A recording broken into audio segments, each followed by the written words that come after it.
आज की खबर ऐसी है जिसे सुनकर यकीन मानिए आपका गुस्सा अपनी हद को पार कर, क्योंकि ये मामला सीधे भारत की सुरक्षा से जुड़ा है। और इसमें जिस देश ने भारत के खिलाफ चाल चली वह कोई और नहीं बल्कि तुर्की। आप खुद सोचें कि पाकिस्तान और चीन का तो बाद में निपट ली, लेकिन पहले तुर्की में घुसकर लड़ाई करने का मन क्यों बन जाता है। वजह वही है हरकतें जो तुर्की ने अब दिखाई और जिसकी वजह से भारत को अपाचे हेलीकॉप्टर की डिलीवरी रोकनी पड़ी। बहुत बड़ी डेवलपमेंट, तो वीडियो के अंत तक जरूर बने रहें। नमस्कार दोस्तों, मैं राधेश्याम और आप देख रहे हैं KSR न्यूज़ 24।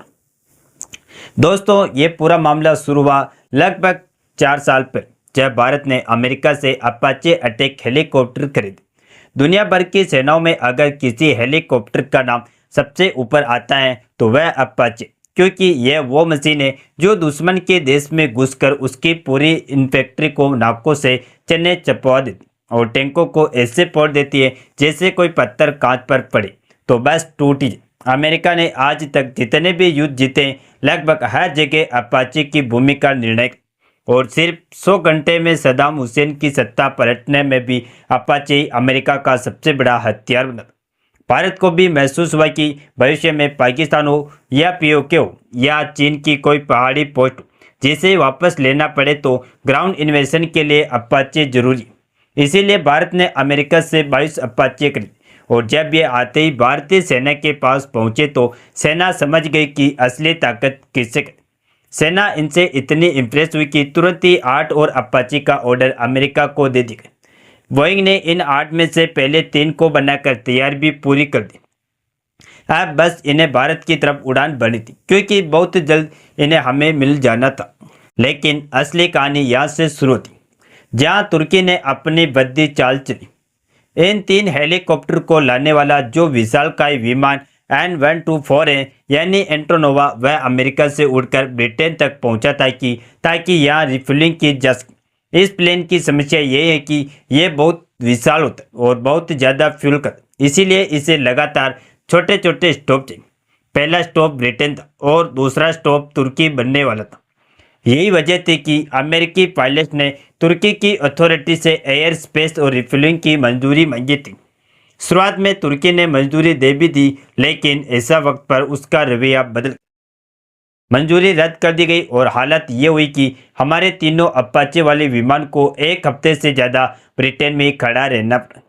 पायलट ने बार बार अनुरोध किया, लेकिन तुर्की ने किसी भी तरह का रास्ता नहीं खोला।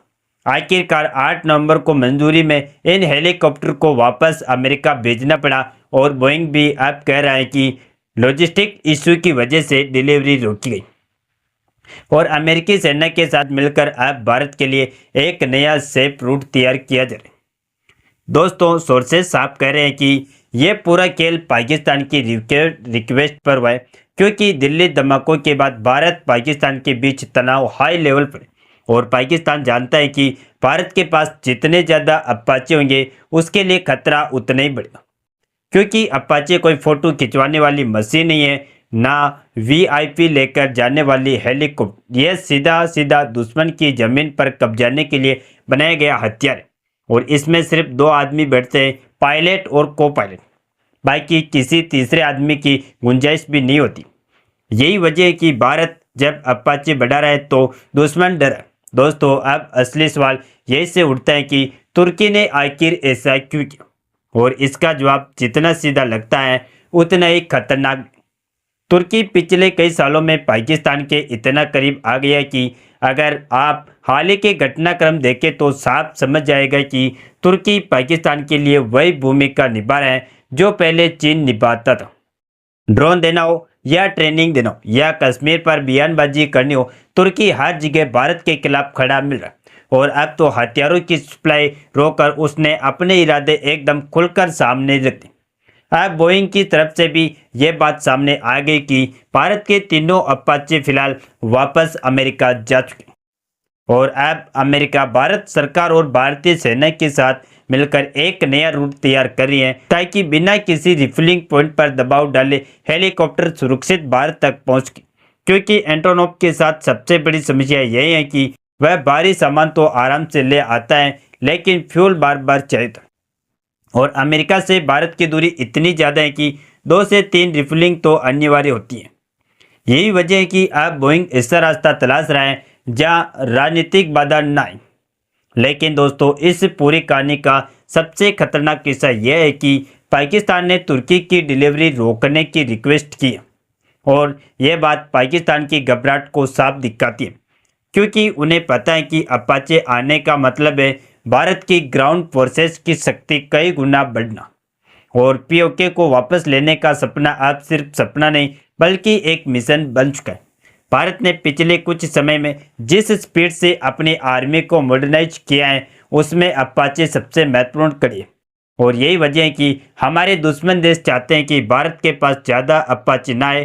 तब सोचिए दोस्तों, तुर्की और पाकिस्तान दोनों जानते हैं कि डिलीवरी सिर्फ डिले हो सकती है, ख़त्म, लेकिन फिर भी उन्होंने यह चाल इसीलिए चली ताकि भारत की तैयारियों को कुछ महीनों तक रोका जा सके। क्योंकि रिपोर्ट्स के मुताबिक ये डिलीवरी अब 1 से 2 महीने तो जरूर रुकेगी और हो सकता है 2.5-3 महीने भी लगे। और इसका पूरा जिम्मेदार तुर्की, उसकी वही पुरानी भड़काऊ नीति है जो लगातार भारत विरोध पर टिक गई। और इसलिए अब आवाज़ें उठ रही हैं कि भारत को तुर्की को पाकिस्तान की तरह एक शत्रु देश घोषित कर देना चाहिए। दोस्तों, इस मांग के पीछे वजह भी ठोस है। सिर्फ पिछले 6-7 महीनों में तुर्की ने वह सब किया जिसे देखकर कोई भी देश उसे अपने खिलाफ काम करने वाला देश ही समझेगा। कश्मीर के मुद्दे पर पाकिस्तान से ज़्यादा बोलना, ऑपरेशन सिंदूर के समय पाकिस्तान को ड्रोन देना, उनके ट्रेनर भेजना और अब भारत के सैन्य हथियारों की डिलीवरी में बाधा डाल, यह सब किसी संयोग का हिस्सा नहीं बल्कि एक सुनियोजित एंटी इंडिया पॉलिसी जो तुर्की के राष्ट्रपति एर्दोगान पिछले कई सालों से चला रहा है। और हाल ही में दिल्ली ब्लास्ट में तुर्की का नाम सामने आने से तस्वीर और साफ होगी। तो दोस्तों, यह पूरा मामला बताता है कि तुर्की हर लेवल पर भारत के खिलाफ सक्रिय है। और इसी कारण से अब यह सवाल बिल्कुल सही है कि क्या भारत को तुर्की को शत्रु राष्ट्र की लिस्ट में शामिल कर देना चाहिए, क्योंकि जैसे ही यह कदम उठेगा भारत की एजेंसियों को अधिकार मिलेगा कि तुर्की की संपत्ति, कंपनियां और फाइनेंशियल एड्स को शत्रु संपत्ति मानकर जब्त किया जा सके और हर मोर्चे पर तुर्की की घेराबंदी की जा सके। अब जरूरत इसी बात की है कि भारत तुर्की को उसी की भाषा में जवाब दे जो वह समझ सके। दोस्तों, अब असली खेल यही से शुरू होता है, क्योंकि तुर्की ने जिस तरह पाकिस्तान के कहने पर भारत के अपाचे रोकने की चाल चली है उससे साफ दिख रहा है कि तुर्की अब खुलकर पाकिस्तान के साथ खड़ा है। पिछले कुछ महीनों में तुर्की की हर कार्रवाई भारत विरोधी रही, चाहे कश्मीर पर बयान देना हो या पाकिस्तान थीम को ड्रोन और ट्रेनर देना हो या अब भारत के लड़ाकू हेलीकॉप्टर की डिलीवरी में अड़गाना लगाना हो। तुर्की लगातार वही कर रहा है जो भारत के दुश्मन चाहते हैं। बोइंग के बयान से भी यह साफ हो गया कि हेलीकॉप्टर वापस अमेरिका भेज दिए गए और अब भारत के लिए एक नया सुरक्षित रूट तैयार हो रहा है, क्योंकि एंटोनोव जैसा विशाल विमान बिना कई बार रिफिलिंग की लंबी दूरी पार नहीं कर सकता। और तुर्की की इस हरकत ने लॉजिस्टिक्स में बड़ी रुकावट डाल दी। उधर पाकिस्तान की घबराहट भी साफ है, क्योंकि उन्हें पता है कि अपाचे का मतलब भारत की ग्राउंड शक्ति कई गुना बढ़ जाना और पीओके को वापस लेने का मिशन और मजबूत हो जाना। बाकी आपको क्या लगता है कि तुर्की को उसकी औकात दिखाने के लिए भारत को कौन से कदम उठाने चाहिए? आप अपनी राय कमेंट में जरूर बताएं और इस वीडियो को एक लाइक करके अपने मित्रों तक शेयर जरूर करें ताकि उन्हें भी जानकारी मिल सके। इसी तरह और भी नॉलेजेबल वीडियो देखने के लिए हमारे चैनल KSR न्यूज को सब्सक्राइब करके बेल आइकन को ऑल पर जरूर सेलेक्ट करें। जय श्री राम, जय हिंद, जय भारत।